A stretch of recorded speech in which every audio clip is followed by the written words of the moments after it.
We're joined now by former Conservative Special Advisor Salma Shah and former Labour Minister Caroline Flint. And from the West Bank by Asil Baidoun, who is the Deputy Director of Advocacy and Communications at Medical Aid for Palestinians. Asil, thank you so much for joining us this morning. Now, you're right there in the West Bank. I know you haven't been in Gaza for a while, but you're very close to what's going on there. You'll be hearing thoughts on the ground. What is the mood this morning? Is there hope like we are reporting here? Yes, good morning. There is hope, as every morning I do the morning report, and there is no casualties this morning, as the Israeli army did not kill any Palestinians overnight. So yes, there is hope, but I think the headlines that you just shared are too optimistic, given the situation in the ground is still catastrophic. I mean, do you feel though, I mean, we've waited such a long time for some kind of positive news that even for the fighting to stop, we know there's a long way to go for the peace, but even for just the fighting to stop, even if it turns out to be for a weeks or a months like we've had before, is still such a relief for people in Palestine and for those families of hostages as well. And, of course, be able to get some of this aid in, which we've been hoping, a lot of people have been hoping to do for quite some time now. Yes, exactly. So I would agree that there is some hope. But we need full access of aid because, as I mentioned, I wouldn't call it fighting. It's a genocide. It's recognized by the UN as a genocide, and people are living in famine condition. So we have hope that the situation will change, but we're still waiting for full access of aid, especially medical aid. We're talking about a health system that was dismantled by Israel.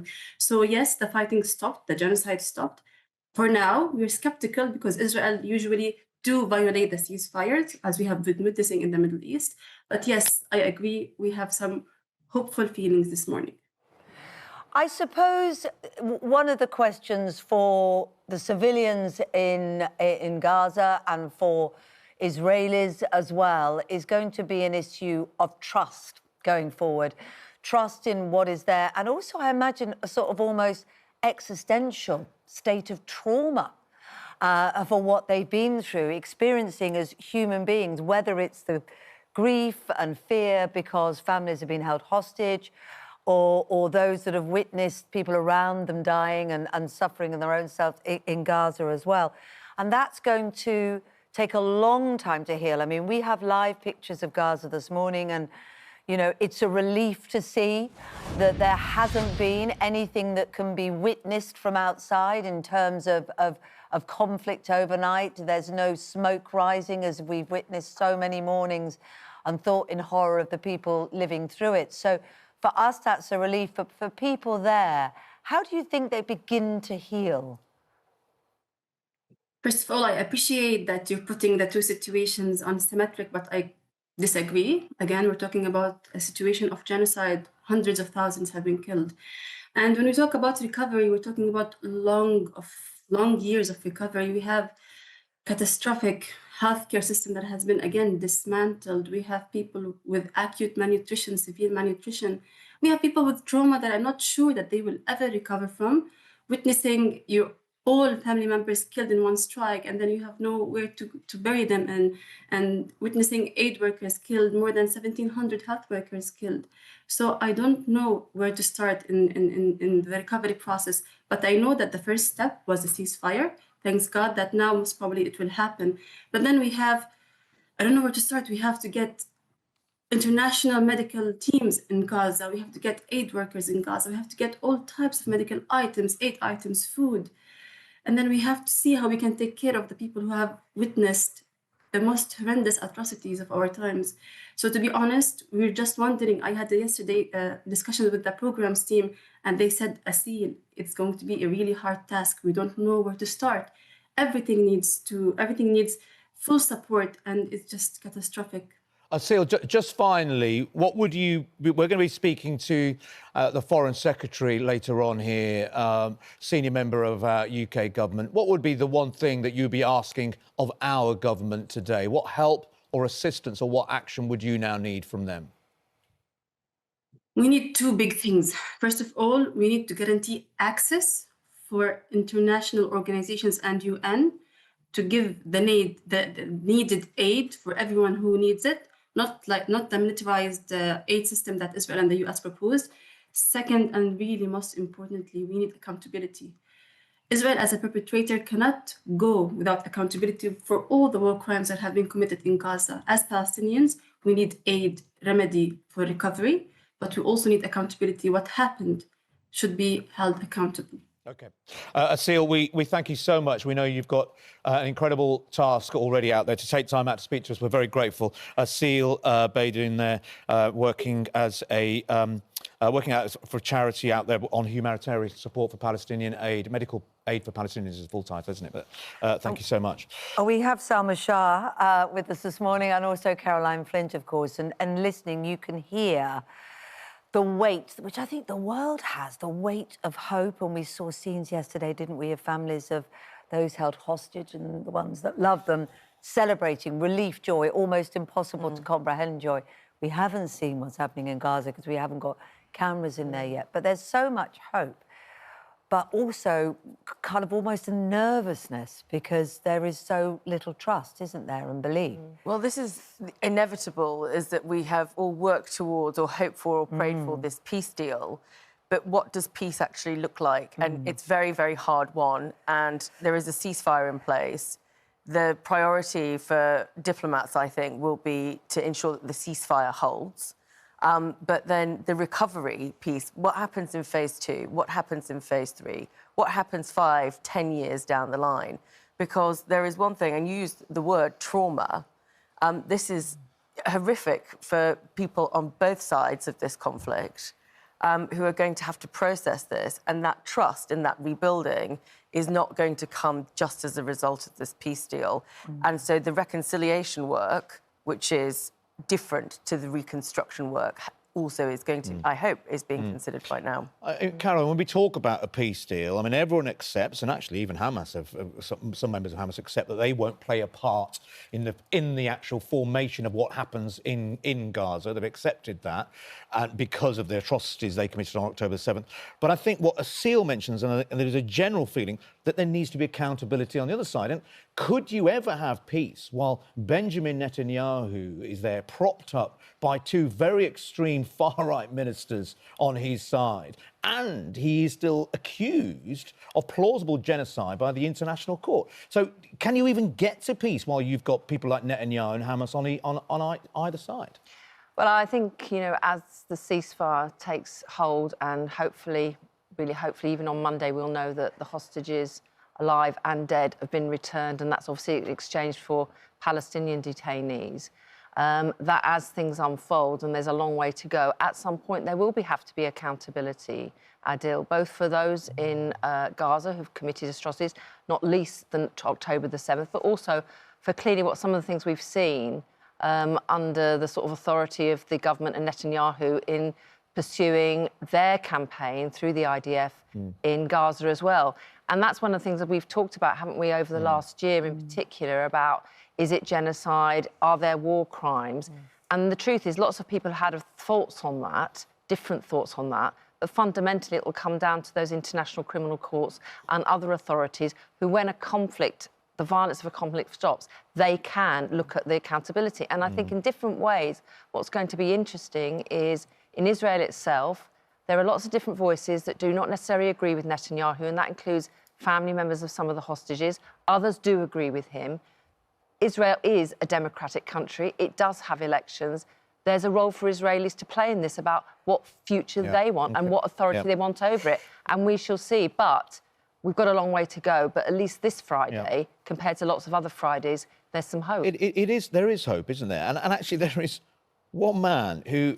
he's been central to this, and that is President Donald Trump. And we've talked about him, you know, over the years for lots of negative things. And I wonder whether this is a positive moment. Well, no matter how you look at it, what he's managed to achieve is a stop in the fighting. Now, you hear some reports, and they say that, you know, Donald Trump has achieved what Biden has never been able to do, or former presidents have been able to do.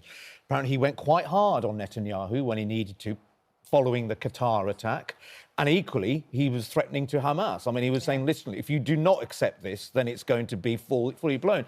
I mean, that he deserves some credit there, I think, Donald Trump, in the end, because Biden hasn't been able to do that. And that is a positive thing. Well, there is that, but I've read reports this morning from US diplomats on previous negotiating teams that said this deal was something that was in front of Joe Biden, but there was a lack of movement because the US election was going on at the time. So, there are still questions, I think, about whether this could have been done sooner. And why it wasn't done sooner, and where the different positions of the different sides were. But notwithstanding but also, that... I think Trump had more of the world on his side now. I mean, the mood had changed. Yes, people have seen allegations of famine. I think that, But Trump has also moved along. So when President Trump first came into power again for his second term, there was a lot of discussion about what was going to happen and that Netanyahu must be really pleased because Trump is in the White House and he's got, therefore, somebody on his side.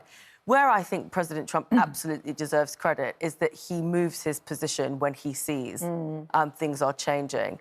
And so, yes, he absolutely deserves credit, but we are not out of the woods yet. No. And Absolutely. even though we have a ceasefire, that's not where this ends. I mean, today is the day when the Nobel Peace Prize is announced. They don't generally publish the list. His name is unlikely to be on it for this time. Yeah. But if this holds, he probably, arguably, should be in the frame for it. We know he wants it. And if we're talking about trust and rebuilding, he's come out very publicly. I think one of his first, tweets was, blessed are the peacemakers. He's really owning this moment, isn't he? But actually, sometimes in leadership, you need someone to back a deal rather than cast constant questions on it in order for belief in the deal to take it forward, Caroline. Yeah, absolutely. And, I mean, the announcement's happened today. I'm not sure if he's going to be named today as getting the prize. But, why wouldn't he be if, this time next year when they announce again, be in the frame for it? I mean, Barack Obama was only like 8-9 months into office in his first term, and he got a Nobel Peace Prize for reducing nuclear arms. In fact, in reality, and he's acknowledged this himself, he was a bit embarrassed by that.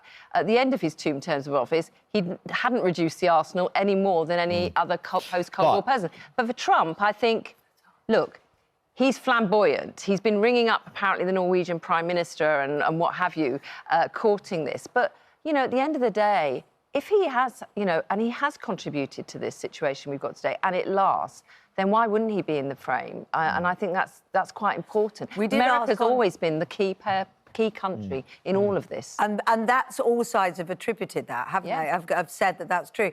We did do a Twitter poll, didn't we? We asked you at home this morning, does Trump deserve the Nobel Peace Prize? 40% of you said yes.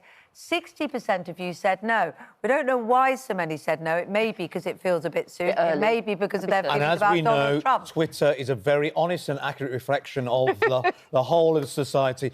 But it could well change over the morning as well, couldn't it? And I was listening to Emily Thornberry, our Foreign Affairs committee, yesterday, when a Javera's journalist was saying, we played no part in this. The British government has no say. Europe's had no say. We've had no influence on this. And she said, well, hang on, where do you get that from? One of the reasons why Donald Trump's achieved this is he has very good and clever friends whispering in his ear. So he needs credit for taking the stance. But there are others who are urging this, I think also, America is a key player. Trump is a key player, but also we have to take account of Egyptian involvement, Turkish involvement and Qatari involvement. But also, you said it, Adil, the world has sort of, particularly in the last 12 months, really got concerned about some of the actions of Netanyahu in relation to Gaza.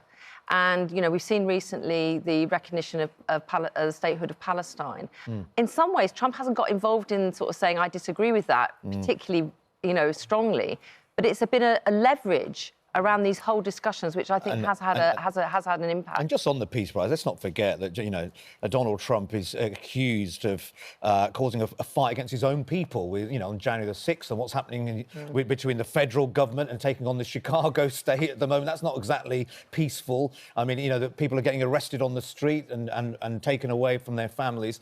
And he hasn't still solved Russia and Ukraine. I mean, that's a huge part. And, so is he really there for peace, or is it really about him and taking advantage of a situation? Here's the problem with it, is that because there's been no secret of the fact that he really wants the Peace Prize, it feels like, are you just So doing funny, this because you want the award? Yeah. Or, you know, because in most people's minds, the prize is peace. Him and Vance are like, they're like Del Boy and Rodney. This time next year, I'll be the I mean, Nobel you know, Peace Prize winner. these awards, as we know, can be very political with a small P and a big P and controversial. Now, shall we talk about this? This is really, really worrying, which we've talked about, I think, anecdotally on this show before, but hate crime rises in England and Wales for the first time have been risen quite incredibly in the last 3 years. They were up 2% on the previous year, generally, crime offences. Religious hate crimes targeted at Muslims rose by 19%. And, of course, we know in London, the Met Police figures says that hate crimes against Jewish people risen by 40%. I mean, this is really worrying times. I mean, you only have to speak to friends, and I speak to friends and family. The conversation everyone is having, what do you think of this? What do you think of the flags? I mean, I'm having the conversation. Honestly, the amount of times I've had this conversation, are you thinking of leaving the country, Adel? We are. I mean, I just find what's going on just so sickening and really quite sad. So this is no surprise. But where's it coming from, Salma? What has happened in the last year or two that is causing this, do you think? Well, I mean, there's a lot in terms of international. I mean, the whole conflict in the Middle East has had this, I think, pernicious effect on the way that people are viewing their news, the way that they are taking tribal stances. But it can't just be that. That's not just an isolating factor. Because I mean, in those figures, we don't know who's perpetrating these crimes. We don't know if it's groups who have a pattern of attacking each other. We don't know if it's new people who are motivated. But certainly there is, I think, everybody can feel it, a rise in general anger. And that is because of the things that we are seeing, the things that we're feeling, but also, I think, an economic bent to it as well. People are struggling a lot more. People, as a consequence, will be angrier. That's no defence for hate crime. No, of course it's no defence, but you're saying where does it come from? So, I mean, the question for people like Caroline and I is that how do we solve it? And in order to solve it, you have to be really focused on why is it that's motivating people Caroline, to behave in this way. Does it help when you have people like, you know, Robert Jenrick going to, you know, places like Handsworth? I went to school in Handsworth, where he filmed from, and it's a wonderful... I was there only earlier this week, visiting my mother's cemetery, which is Handsworth. You know, does it help when he makes such comments which some people will deem racist, and therefore further divides communities? We've never seen this in mainstream politics before. Haven't politicians got to really look at themselves across all parties in many ways and temper their language? Yeah, I think language is really important in this, and that sort of very sort of, you know, polarised, absolute types of views is part of the problem, isn't it? Because, you know, and I have to say, you know, we've said this before, one of the things I feel has changed is some of this might have always been here, but certainly social media has amplified it, you know, massively. Two big issues in the last year, and actually they were there the year before, is obviously issues around immigration and people coming illegally into the country by boats. And then, of course, we've got the conflict in relation to Gaza with Israel as well.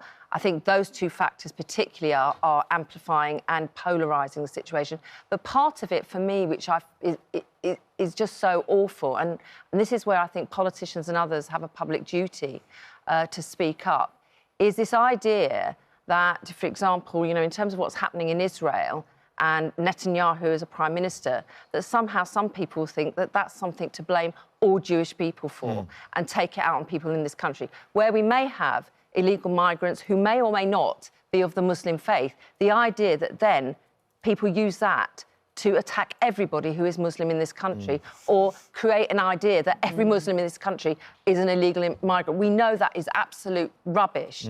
And that's what needs to be dealt with here, is this idea that you take paw on the shoulder what you're saying of Muslim people or Jewish people, that's racism. them to be accountable for the things that are not something they approve of and is not in their control. And that's where we've got to have public politicians and others standing up and calling that out, because that is just racism.